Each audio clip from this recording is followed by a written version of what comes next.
মায়ের জন্য খবরের কাগজে করে মুড়ে এটা কি নিয়ে এলাম। ইস, মুখের অবস্থা কি! ছি ছি ছি ছি ছি।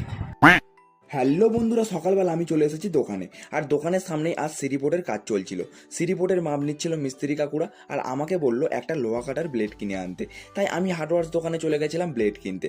তারপর দোকানে গিয়ে চলে গেছিলাম ঘুগনি, মুড়ি আর ডিম ভাজা টিফিন করতে। টিফিন করে নিয়ে আবার চলে গেছিলাম পেরেক আর এই প্লাস্টিকটা কিনতে।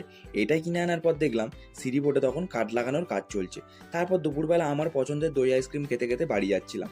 আর খবরের কাগজে মুড়ে ভাই আর মায়ের জন্য নিয়ে এলাম। যাও। ভালো জিনিস এনেছিস তো, ভালো জিনিস। ইস, তুই মামা বাড়ি থেকে এরম ভূত হয়ে এসেছিস, দেখি মুখটা। এ বাবা, দেখা দেখা মুখটা দেখা। লুকিয়ে তুই কোথায় পালাবি? হ্যাঁ, গামছা চাপা আবার। কি হলো কি? গামছা পরে কেরাম আবার গেঞ্জি পরে।